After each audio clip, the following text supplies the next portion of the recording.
The evening was quiet, the kind of night when most people were already home having dinner with their families. The road stretched long and empty, with streetlights flickering every few blocks. A black sedan rolled down the lane at a calm speed, not rushing, not stalling. The driver, a man in his early 40s, looked composed. He wasn't thinking about anything unusual, just heading home after a long day of work.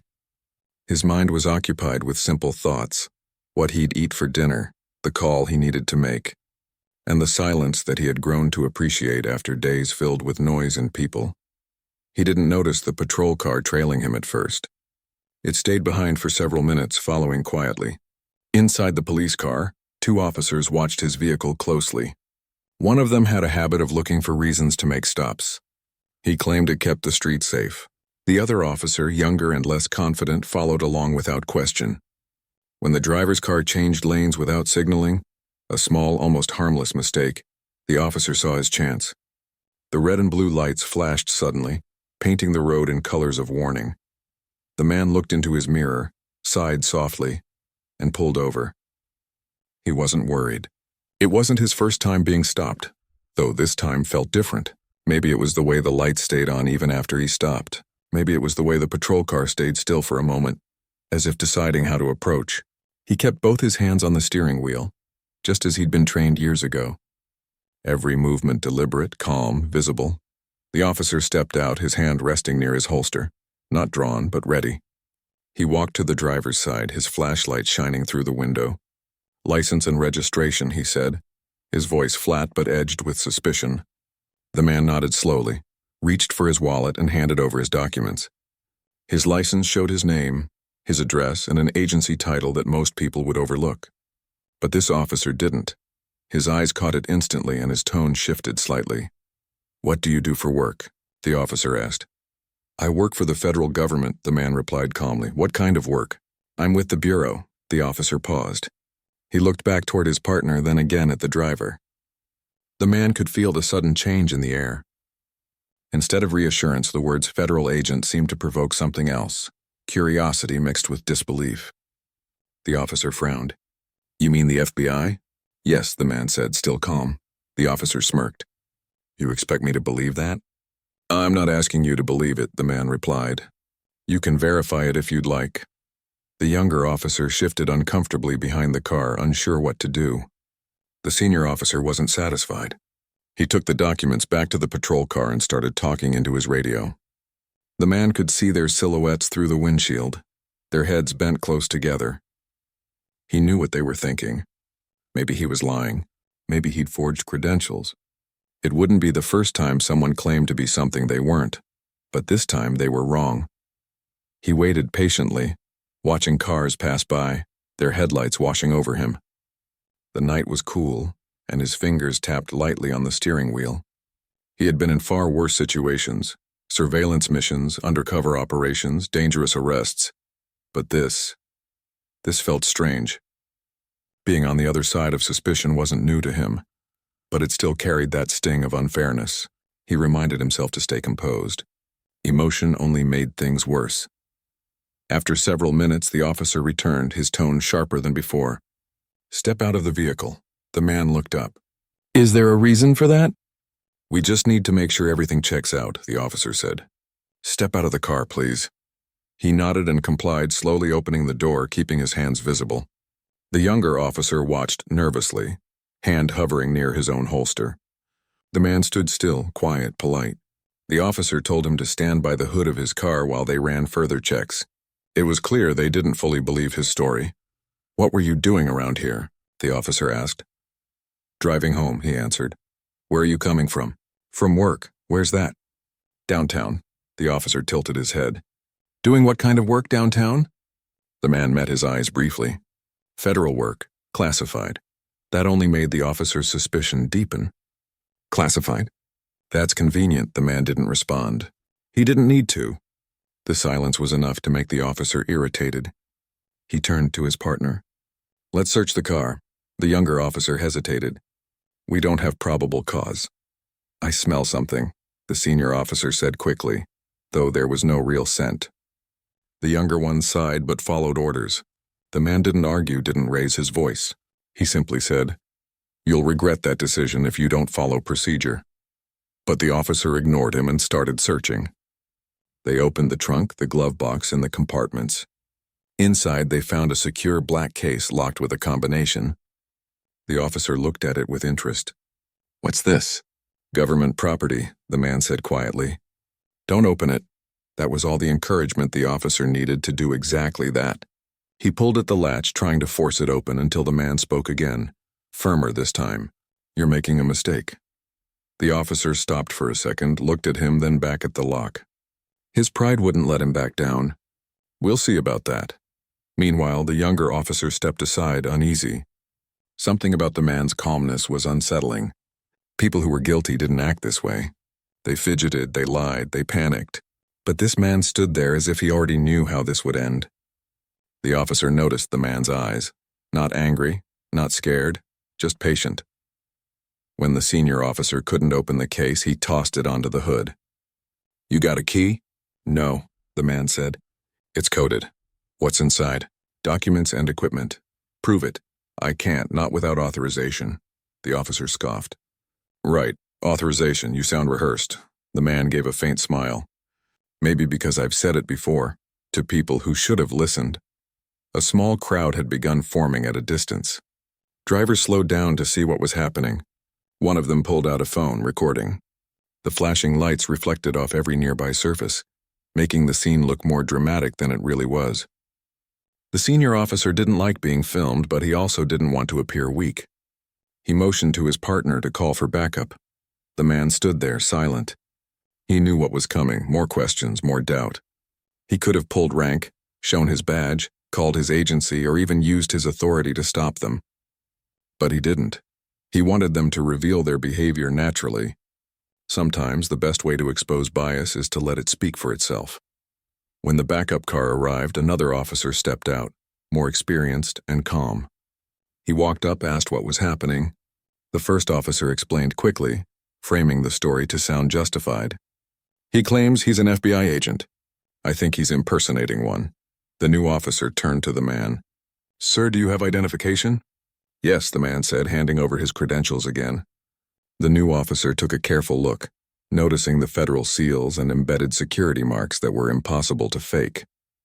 His expression shifted immediately. He looked up at the senior officer, then back at the man. "Sir, I need to make a quick verification," he said respectfully. The man nodded. Within a minute, he called dispatch with a code verification request. While waiting, no one spoke. The air was heavy with quiet embarrassment. The senior officer avoided eye contact, pretending to look busy, while his partner stared at the ground. The radio crackled after a few minutes. The dispatch voice came through clearly. "Confirmed. The individual is a registered federal agent, active status. Advised to proceed with caution and respect." The silence that followed was almost painful. The senior officer froze, his face pale. The younger one looked up, stunned. The man didn't say a word. He just watched them, his calmness now carrying the weight of quiet authority. The new officer cleared his throat. "Sir, you're free to go." "I'm sorry for the misunderstanding." The man didn't smile. He simply nodded, took back his documents, and said softly, "You could have asked before assuming." The senior officer tried to mumble an apology, but the words didn't come out right. The man got into his car, started the engine, and pulled away slowly. In his rearview mirror, he saw the patrol car lights fade into the distance, still flashing but now meaningless. As he drove home, he didn't feel angry, just tired. He'd seen this pattern too many times. People quick to judge, quick to assume. It wasn't about his badge or title. It was about something deeper, something that couldn't be fixed by flashing credentials. But he also knew that sometimes lessons came the hard way. And tonight, a few officers had just learned one. The road stretched ahead, dark but peaceful again. The hum of the engine filled the quiet air, and for the first time in hours, he allowed himself a small breath of relief. He reached for the radio, turned it on, and let the music play softly. Another night, another story, but this one wasn't over yet. He knew it would come back, not as a complaint, but as an example. Because the truth had a way of finding its place even in the silence of the road. The night after the traffic stop, the man sat quietly in his living room, sipping a cup of tea that had already gone cold. The television was on, but he wasn't really watching. His mind kept going back to the flashing lights, the sharp voices, the disbelief in the officer's eyes. He had handled far more dangerous situations in his life, but something about that stop stayed with him. It wasn't the fear. It was the disappointment. He had spent years working to build bridges between federal agencies and local law enforcement. He had trained officers on proper procedures, on respecting boundaries, on recognizing bias before it turned into a mistake. Yet last night he had been treated like a suspect on a lonely road for doing nothing wrong. It reminded him that even those who wear the badge can be blinded by judgment. On his kitchen table, his badge lay next to his phone. He looked at it for a while, thinking how strange it was that the same piece of metal that gave him authority also brought suspicion when others didn't understand it. He picked it up, turned it over in his hand, and whispered to himself, "You did the right thing. Stay calm. Stay human." The next morning, he arrived at the field office earlier than usual. The receptionist looked up in surprise as he walked in before sunrise. "You're early today," she said. "Couldn't sleep," he replied with a faint smile. He walked straight to his desk, sat down, and began typing his report. It wasn't required, but he believed in documenting everything, especially when it involved misuse of power. He described the traffic stop in full detail, the location, the time, the behavior of the officers, and his response. He didn't use harsh words or emotional language. He kept it factual, measured, and professional. That was his way. When his supervisor came in later that morning, he noticed the report sitting on his desk. He skimmed through it, his expression tightening as he read. "They stopped you?" he asked. "Yes," the man said calmly. "Did you tell them who you were?" "I did." "And they still detained you?" "For a while, yes," the supervisor sighed. "Unbelievable. I'll handle this quietly for now. You did the right thing by staying calm. We'll reach out to the department." "I'm not looking for revenge," the man said softly. "I just want accountability. They need to learn before something worse happens to someone else." The supervisor nodded. "Understood." A few hours later, word of the incident began spreading quietly through the local law enforcement community. At the police department, the two officers who had stopped him were summoned by their captain. The older one, who had led the stop, tried to look confident, but the nervousness in his eyes betrayed him. The younger officer followed silently, guilt written across his face. The captain closed the door and leaned forward on his desk. "I just got a call from the bureau," he said, his tone sharp. "You two stopped one of their agents last night. Care to explain why?" The older officer cleared his throat. "He was driving suspiciously. Didn't signal when he changed lanes. We ran a check. He claimed to be FBI. We didn't believe him at first." The captain stared at him for a long time. "You didn't believe him?" "He didn't show proper proof right away." The captain raised an eyebrow. "He had federal credentials with embedded seals. You didn't recognize them?" The officer hesitated. "I thought they might be fake." The captain's voice hardened. "And instead of verifying properly, you detained him and searched his vehicle without cause?" The room went quiet. The younger officer finally spoke up, his voice low. "Sir, I told him we didn't have probable cause." But you went along with it anyway," the captain interrupted. "Do you have any idea what kind of trouble this brings to the department?" Neither of them answered. The captain shook his head in frustration. "You've embarrassed this department. I'll be honest, if that man wanted to, he could file a federal complaint right now, and both of you would be done. You're lucky he seems like a decent person." The older officer swallowed hard. "Sir, I didn't mean any disrespect." "Disrespect?" The captain snapped. "This isn't about disrespect. It's about professionalism. You saw someone you didn't trust and decided your instincts mattered more than procedure. That's bias, plain and simple. And it's going to cost you." He told them they were being placed on temporary suspension while an internal review took place. The younger officer looked down at the floor. The older one clenched his jaw but said nothing.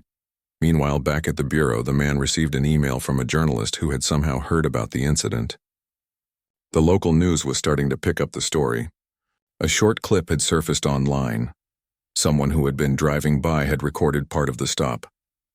It wasn't long, just a few seconds, but enough to show him standing calmly while the officers went through his car. The clip was already gaining attention, with people commenting on how calm he remained despite being mistreated. He wasn't sure how he felt about that. He didn't want fame or sympathy. He wanted change. He decided to stay quiet and let the system work, though deep down he knew public attention could push things in the right direction. That evening, as he sat in his car after work, his phone buzzed. It was the younger officer.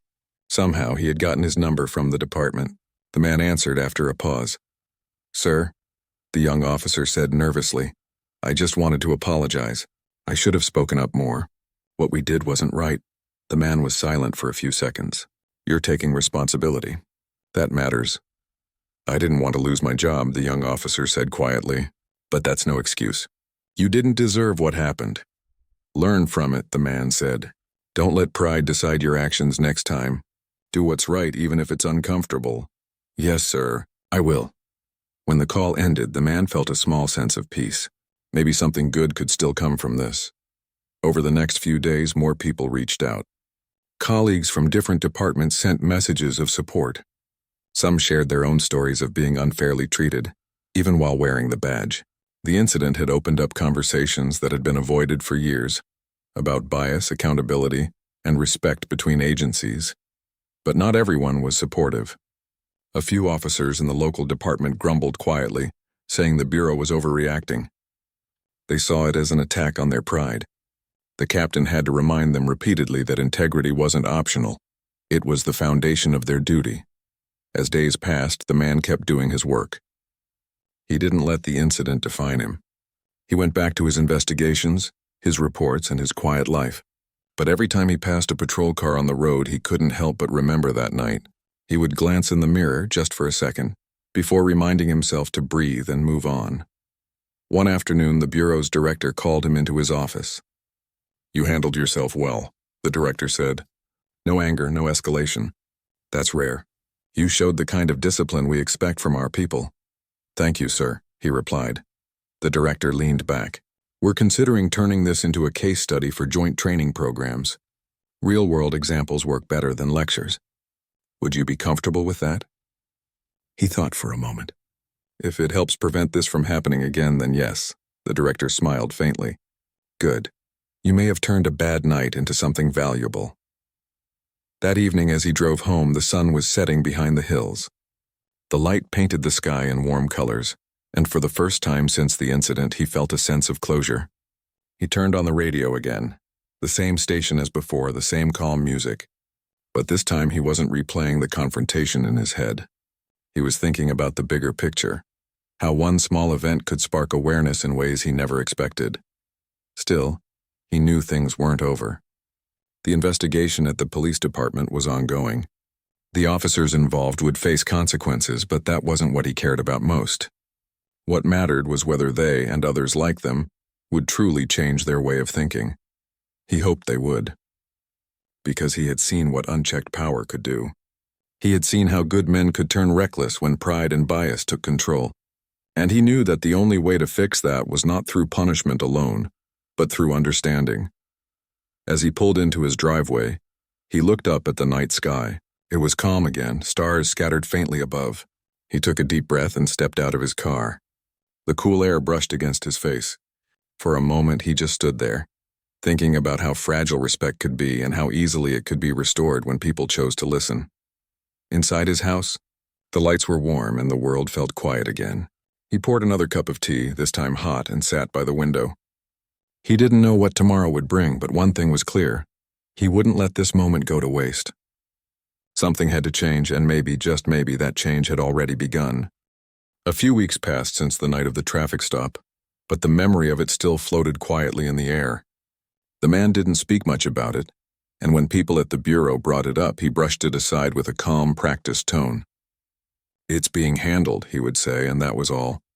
But beneath that calmness, something inside him stayed unsettled. It wasn't anger, it was a deep reflection. He had seen how quickly trust between officers could crumble when ego and bias took control. At the local police department, the investigation into the two officers was moving forward. The younger one cooperated fully, answering every question honestly. He admitted that they had no real reason to search the car, and that he should have spoken up sooner. The older one, however, was defensive. He claimed he acted out of reasonable suspicion, though everyone knew it was a weak excuse. Their captain sat through each interview with a mix of frustration and disappointment. He'd been in law enforcement for over 20 years, and this kind of behavior was exactly what he'd tried to root out. Still, he knew this incident might serve a bigger purpose. Sometimes it took a hard lesson to open eyes. The Bureau and the police department decided to hold a joint meeting to discuss what had happened. The man didn't want to attend at first. He didn't like the idea of sitting in a room full of people who had already made up their minds. But his supervisor encouraged him. "They need to hear it from you," he said. "Not from a report, not from rumors. They need to see who you are." So, he agreed. The meeting was set in a plain conference room downtown. The fluorescent lights buzzed softly, and the air smelled faintly of coffee. On one side of the table sat the local police officers, some in uniform, some in plain clothes. On the other side sat several bureau agents, including the man. The tension in the room was almost visible. Everyone knew why they were there, the captain began. "We're not here to point fingers," he said, his voice firm but calm. "We're here to talk about what went wrong and how we can prevent it from happening again." The man listened quietly. When it was his turn to speak, he didn't raise his voice. He didn't accuse anyone. He simply told the story of that night, step by step, moment by moment. He described how he was stopped, how the questions became sharp, how the search began without cause. But what caught everyone's attention was not what he said, it was how he said it. There was no anger, no bitterness, just truth. "I didn't want to embarrass anyone," he said softly. "I just wanted to go home. I followed instructions. I was polite. I did everything right. But none of that mattered because someone had already decided what kind of person I was before even asking." The room went silent. Some of the younger officers shifted uncomfortably in their seats. The older ones stared down at the table. The captain nodded slowly, as if those words hit harder than any accusation could. He continued, "This isn't about one traffic stop. It's about something bigger. Every time we forget to treat people with respect, we lose trust. And once trust is gone, everything we stand for starts to fall apart." He stopped there, letting the words settle. After a long silence, the younger of the two officers who had stopped him finally spoke up. His voice trembled slightly. "I'm sorry, sir. I should have stopped it. I should have said something. I was afraid of going against my partner." The man looked at him, not with anger, but with understanding. "You learned something from it. That matters. Courage doesn't always show up in the heat of the moment. Sometimes it comes later when you face what happened." The older officer didn't say much. His pride wouldn't let him. But his eyes told a different story, one of guilt, one of realization. The captain thanked everyone for their honesty and ended the meeting by saying, "We're all supposed to serve the same purpose, protect and uphold the law. That starts with how we treat people, not just how we enforce rules." When the meeting ended, the man stepped outside, the cool air brushing against his face. He felt lighter somehow, not because things were fixed, but because the truth had been spoken out loud. A few days later, he received a call from the Bureau's communications office. They wanted to feature the story, with his permission, as part of a nationwide training video on bias awareness and proper procedure during interagency encounters. At first, he hesitated. He didn't like attention.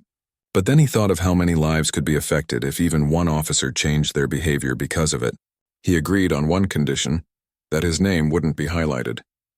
"Focus on the lesson," he said. "Not on me." The video was produced with care. It didn't dramatize the incident. It showed the facts, the mistakes, and the lesson learned.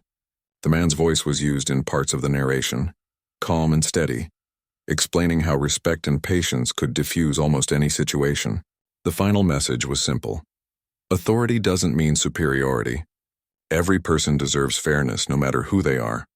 Within weeks, the video began circulating in police academies and federal training programs. It became a conversation starter. Officers discussed it during workshops, supervisors referred to it in briefings, and for once the focus wasn't on punishment but on change. Meanwhile, life went on for the man. He continued his cases, his quiet investigations, his long hours of paperwork. But occasionally someone would stop him in the hallway and say, "I saw that training video. It made me think." Those moments reminded him why it had all been worth it. One evening, while walking out of the office, he saw the younger officer waiting near the parking lot. The man approached, unsure why he was there. The officer smiled nervously. "I didn't want to bother you, sir. I just wanted to thank you. For what? For how you handled everything. You could have ruined my career. You didn't. The man nodded slowly. You owned your mistake. That takes strength. Keep learning. That's what matters. The officer nodded, visibly relieved. I'm taking some new training next month on de-escalation and bias prevention. I asked for it. I want to do better. That's good, the man said. That's how real change starts. They shook hands. It was a small moment, but it meant more than either of them could say. Later that week, a local journalist published an article about the growing cooperation between the Bureau and the police department. It described how a simple misunderstanding had turned into a lesson that reshaped local training programs. The article didn't mention names, only the story. It ended with a quote from the man: "Respect should never depend on who you're talking to. It should be the standard, not the exception." The article spread fast, shared online by people who didn't even know the full story. Some praised it as an example of leadership. Others said it was a wake-up call. The man didn't care much about the attention. He was just glad the message was reaching people. One afternoon, he was invited to speak at a regional law enforcement seminar. Dozens of officers, detectives, and agents gathered to hear him. He walked onto the stage with quiet confidence, not as someone above them, but as someone who understood them. He started by saying, "Every one of us has a badge, a title, or a uniform that represents authority. But behind all that, we're just people, and people make mistakes. The question is, what do we do after the mistake?" He paused, letting the words sink in. We can pretend it didn't happen, or we can learn from it. I chose to learn, and I hope you will too. The room stayed silent, everyone listening intently. His tone wasn't commanding, it was genuine. He shared how that night on the road taught him patience, humility, and forgiveness. He talked about how the power of one decision could change not only someone's life, but also an entire culture within law enforcement. By the end of the seminar, many officers came up to shake his hand. Some thanked him, some apologized for things they'd done in their own careers, and some just nodded quietly, as if they understood something new for the first time. That night, as he drove home, the sky was clear and the stars seemed brighter. He rolled down the window, feeling the breeze on his face. The memory of that old traffic stop didn't sting anymore. It had turned into something meaningful, something that could make a difference. He smiled faintly to himself. Maybe that night happened for a reason, he thought. Back at home, he placed his badge on the table again the same way he had done weeks ago. But this time, it looked different. Not just a symbol of authority, but a reminder of responsibility. He turned off the lights, sat in silence, and let his thoughts settle. He didn't know what the future held, but one thing was certain. He would keep doing his work with the same calm, the same integrity, and the same belief that change, no matter how small, always starts with one person choosing to do the right thing. And somewhere, in another small town, another officer might think twice before acting on impulse, remembering a story about a quiet man on a dark road who taught them what respect really means. Weeks turned into months, and the memory of that night slowly became part of something larger. What had started as an unfair traffic stop had turned into a quiet movement toward understanding. Across several departments, officers were now being trained using the real-life story of that incident. It wasn't told as a scandal, but as a story of patience, restraint, and the importance of respect. The man at the center of it all didn't see himself as a hero. He continued with his normal routine, early mornings, long days, and quiet nights. But everywhere he went, people seemed to look at him differently now. Younger agents admired how he had handled the situation. Senior officials respected his composure. He didn't boast about it. He rarely even spoke about it. To him, the true lesson wasn't in what happened. It was in how everyone responded afterward. One morning, he was invited to a national law enforcement conference in the capital. It was a big event. Officers, agents, and commanders from all over the country were attending. He wasn't sure if he wanted to go. He preferred working behind the scenes, but his supervisor encouraged him again. "You've lived through something that can change the way people think," he said. "That's worth sharing." So he packed his things and went. The conference hall was huge, filled with hundreds of people in uniform. The buzz of conversation echoed softly under the bright lights. He sat quietly in the back row as other speakers went up.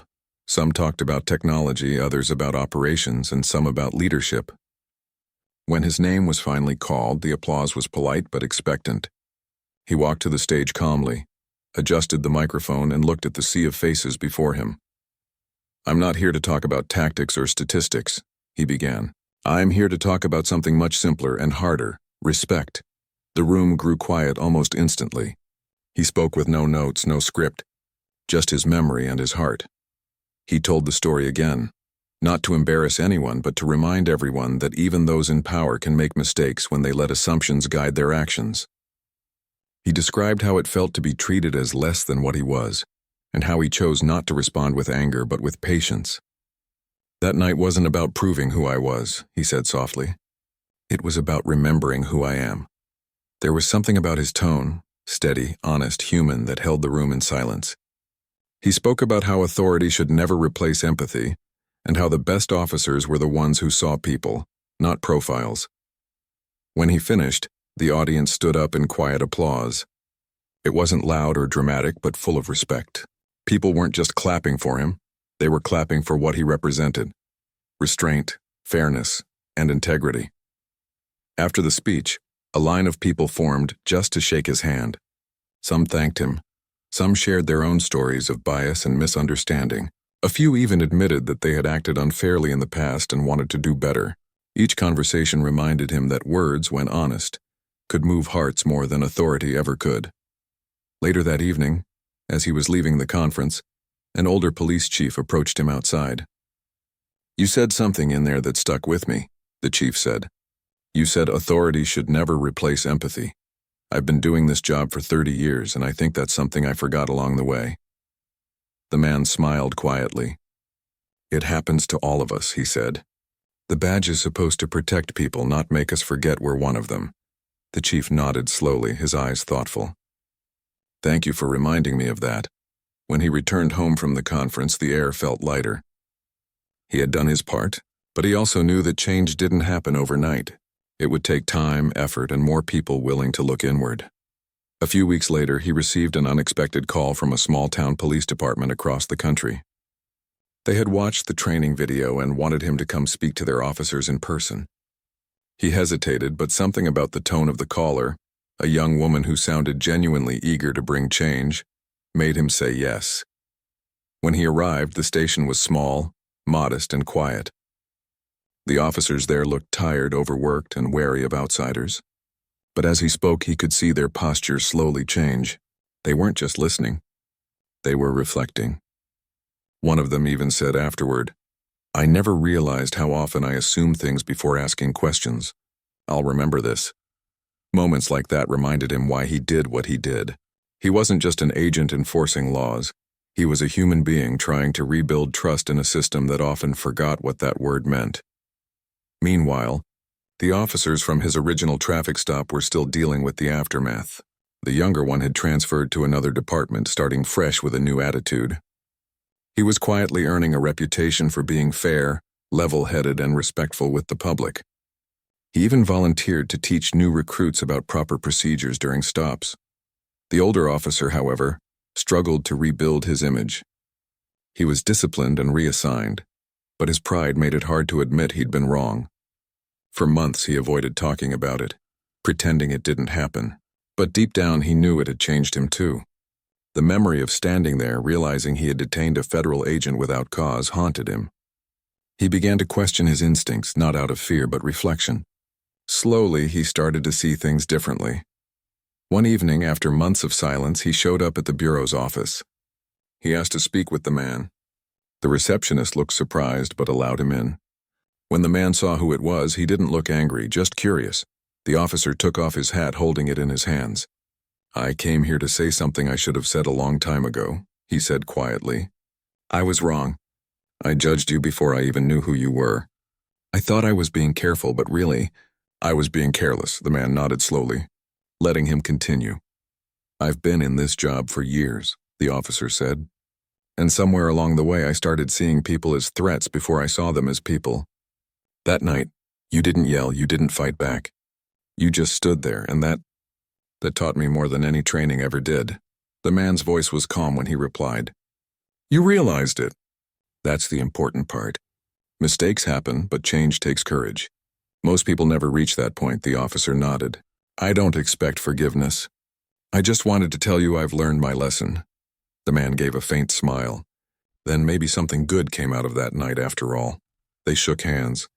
The gesture wasn't dramatic, but it carried weight. Two men on opposite sides of a moment that had changed both their lives.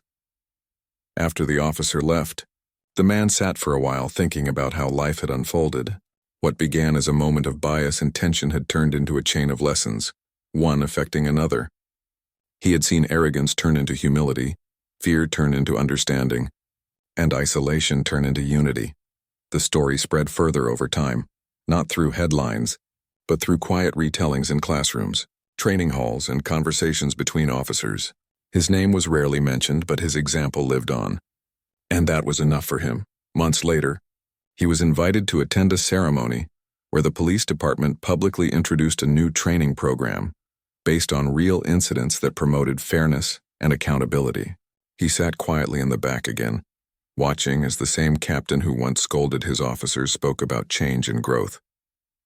We made mistakes, the captain said honestly, but we learned, and now we move forward. When the event ended, the captain spotted him and walked over. You started this, he said with a smile. No, the man replied softly. You all did. I just happened to be there. The captain shook his hand. Still, thank you. For your patience, for your example. It's made a difference. That night, driving home again under a sky full of stars, the man thought about how life could turn unexpected pain into quiet purpose. Sometimes things went wrong just to show people what right looked like. He rolled down his window and smiled as the wind brushed his face. The world wasn't perfect, it never would be. But he had learned that small acts of decency could ripple farther than anyone imagined. The road stretched ahead, long and calm, just like that night months ago. But this time there were no flashing lights behind him, only peace. And as the city lights faded in the distance, he whispered to himself, "Respect is where everything begins."